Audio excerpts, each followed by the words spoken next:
Bismillahirrahmanirrahim. Assalamualaikum warahmatullahi wabarakatuh. Yang saya hormati Bapak dosen pembimbing mata kuliah metode studi Islam Bapak Haji Apip Husen LCMA. Alhamdulillah pada kesempatan ini saya akan sedikit menjelaskan mengenai HAM dan gender dalam perspektif Islam. HAM, hak asasi manusia secara formal. Konsep mengenai hak asasi manusia lahir pada tanggal 10 Desember 1948 ketika PBB memproklamirkan Deklarasi Universal HAM. Secara eksplisit, HAM adalah suatu yang melekat pada manusia yang tanpanya manusia mustahil dapat hidup sebagai manusia. Ada beberapa pendapat mengenai HAM menurut para ahli. Yang pertama, menurut John Locke berpendapat HAM ialah hak-hak yang diberikan secara langsung oleh Tuhan Yang Maha Esa pada setiap manusia, ialah sebagai hak yang kodrati bersifat fundamental mendasar bagi setiap manusia dan sangat suci. Kemudian menurut Bapak Mahfud MD berpendapat HAM adalah hak-hak yang sudah ada dan melekat pada martabat tiap manusia, di mana hak ini sudah dibawa sejak lahir ke dunia sehingga bersifat kodrati. Kemudian menurut Undang-Undang Dasar Nomor 39 Tahun 1999, HAM ialah seperangkat hak yang sudah ada pada diri manusia, ialah sebagai makhluk ciptaan Tuhan Yang Maha Esa, yang mana hak ini ialah anugerah yang wajib untuk dihargai dan juga untuk dilindungi oleh pada setiap orang untuk dapat melindungi harkat dan juga martabat manusia. Melihat dari beberapa pendapat di atas bahwa HAM merupakan karunia dari Tuhan Yang Maha Esa, setiap orang memiliki haknya masing-masing, hak untuk diri sendiri dan hak untuk orang lain. Hak untuk diri sendiri seperti setiap orang memiliki jaminan untuk hidup, jaminan perlindungan hukum, dan hak untuk beragama.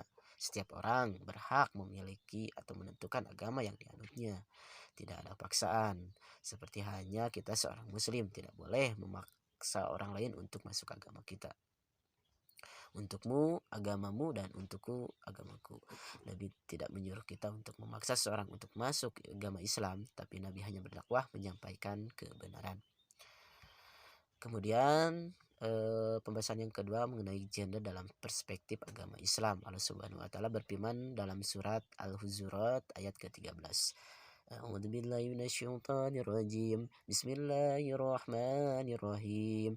Ya ayyuhan nasu inna khalaqnakum min dzakarin wa unsya wa ja'alnakum syu'uban wa qabaila lita'arafu. Inna akramakum indallahi atqakum. Innallaha alimun khabir. Artinya, hai manusia, sesungguhnya kami telah menciptakan kamu dari seorang laki-laki dan seorang perempuan, dan kami jadikan kamu berbangsa-bangsa dan bersuku-suku supaya kamu saling mengenal satu sama lain. Sesungguhnya yang paling mulia di sisi Allah ialah yang paling bertakwa di antara kamu.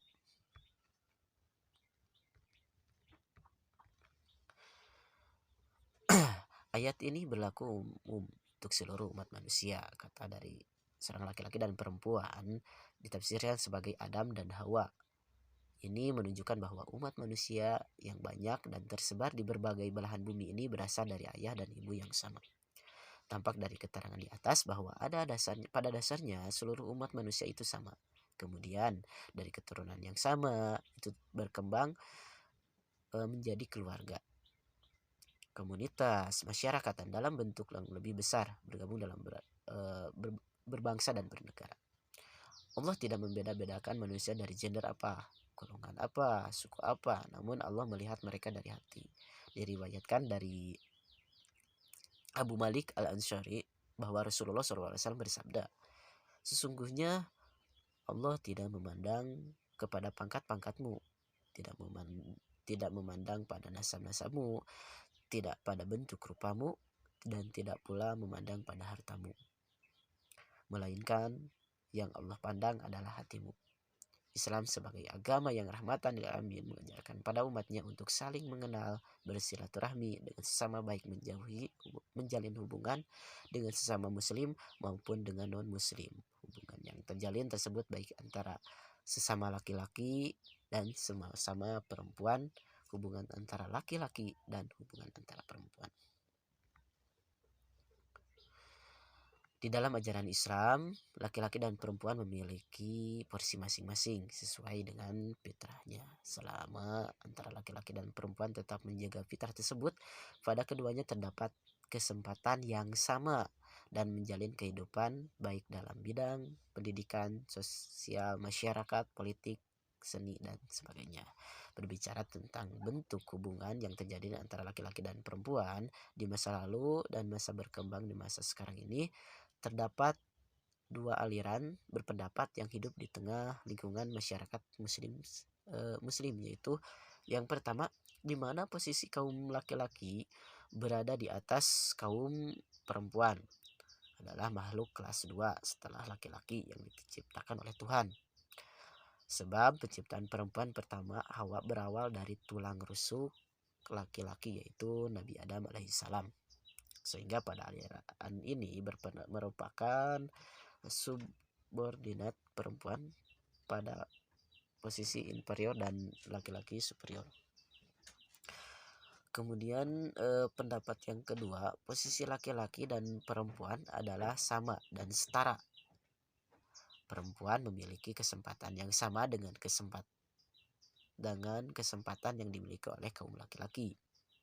Sebab antara keduanya terdapat potensi kemanusiaan yang sama baik dalam hal intelektual, fisik maupun mental spiritualnya. Perbedaan dari sisi biologis tidaklah menjadi penghalang yang membatasi gerakan seseorang perempuan untuk mengekspresikan hak dan kewajiban di mata hukum dan sosial.